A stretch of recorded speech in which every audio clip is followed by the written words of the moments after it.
मेरे प्यारे युवा साथियों, आज 1 लाख से ज्यादा युवाओं को सरकार में नौकरी के लिए नियुक्ति पत्र दिए गए हैं। आपने कड़ी मेहनत से अपनी ये सफलता हासिल की है। मैं आप सभी को और आपके परिवार को बहुत बहुत बधाई देता हूं। युवाओं को भारत सरकार में नौकरी देने का अभियान लगातार तेज गति से चल रहा है। पहले की सरकारों में नौकरी के लिए विज्ञापन जारी होने से लेकर नियुक्ति पत्र देने तक बहुत लंबा समय लग जाता था। इस देरी का फायदा उठाकर उस दौरान रिश्वत का खेल भी जमकर होता था। हमने भारत सरकार में भर्ती की प्रक्रिया को अब पूरी तरह पारदर्शी बना दिया है। इतना ही नहीं, सरकार का बहुत जोर है कि भर्ती प्रक्रिया एक तय समय के भीतर पूरी कर ली जाए। इससे हर युवा को अपनी योग्यता साबित करने का समान अवसर मिलने लगा है। आज हर युवा के मन में विश्वास है कि वो कड़ी मेहनत और अपनी प्रतिभा के दम पर अपनी जगह बना सकता है। 2014 के बाद से ही हमारा प्रयास रहा है कि नौजवानों को भारत सरकार के साथ जोड़कर उन्हें राष्ट्र निर्माण का सहभागी बनाएं। पहले की सरकार ने अपने 10 साल में जितनी सरकारी नौकरियां दी थी, उससे लगभग 1.5 गुना ज्यादा सरकारी नौकरी भाजपा की सरकार ने अपने 10 साल में दी है। आज दिल्ली में एक इंटीग्रेटेड ट्रेनिंग कॉम्प्लेक्स का भी शिलान्यास हुआ है।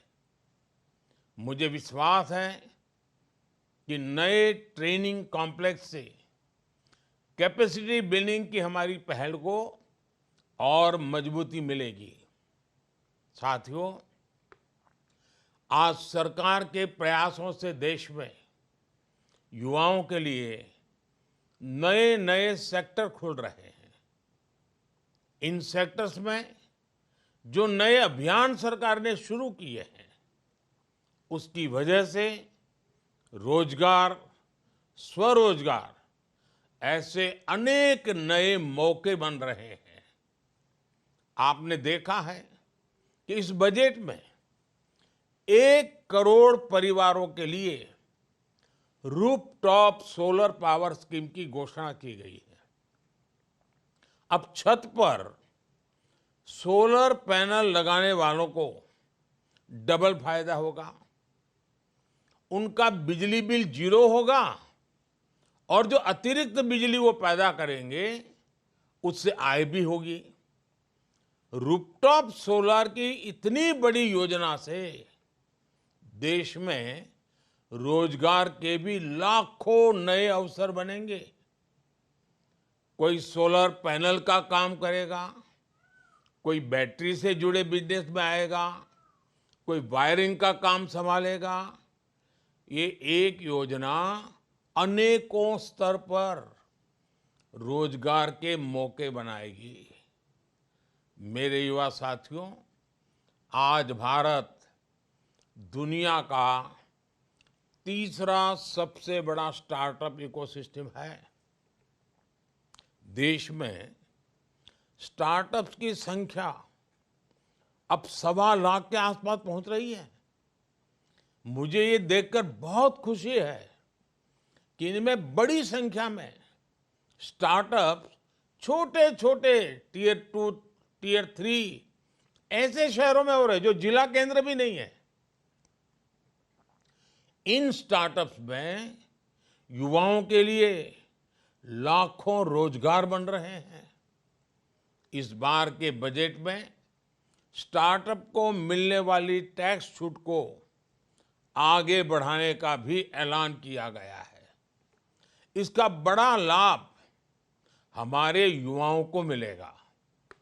बजट में रिसर्च और इनोवेशन पर 1 लाख करोड़ रुपए का नया फंड बनाने की घोषणा की गई है। साथियों, आज इस रोजगार मेले के द्वारा भारतीय रेलवे में भी नियुक्तियां हो रही है। जब भी कहीं लोगों को परिवार के साथ लंबी यात्रा पर जाना होता है तो भारतीय रेल आज भी सामान्य परिवार की पहली पसंद होती है। भारतीय रेलवे आज एक बहुत बड़े ट्रांसफॉर्मेशन के दौर से गुजर रही है। इस दशक के अंत तक भारतीय रेलवे का पूरी तरह कायाकल्प होने जा रहा है। आपको याद होगा 2014 से पहले रेलवे की क्या स्थिति थी। रेलवे लाइनों का इलेक्ट्रिफिकेशन हो या दोहरीकरण करना हो, ट्रेनों का संचालन बेहतर करना हो या यात्रियों के लिए सुविधाएं बढ़ानी हो, इस तरह पहले की सरकारों ने उतना ध्यान नहीं दिया जितना ध्यान दिया जाना चाहिए था। पहले की सरकारें सामान्य भारतीय की परेशानियों के प्रति उपेक्षा का भाव लिए रही। 2014 के बाद हमने ट्रेन यात्रा के पूरे अनुभव को नया करने का अभियान शुरू किया। हमने रेलवे के मॉडर्नाइजेशन और अपग्रेडेशन फोकस किया। इस बार आपने बजट में भी देखा होगा, सरकार ने ऐलान किया है कि वंदे भारत एक्सप्रेस जैसी 40,000 आधुनिक बोगियां तैयार कर उन्हें सामान्य ट्रेनों में जोड़ा जाएगा। इससे सामान्य यात्रियों का सफर और सुविधाजनक हो जाएगा। साथियों, देश में जब कनेक्टिविटी का विस्तार होता है तो उसका प्रभाव एक साथ कई चीजों पर पड़ता है। कनेक्टिविटी बेहतर होने से नए बाजार बनने लगते हैं, पर्यटन स्थलों का विकास होता है।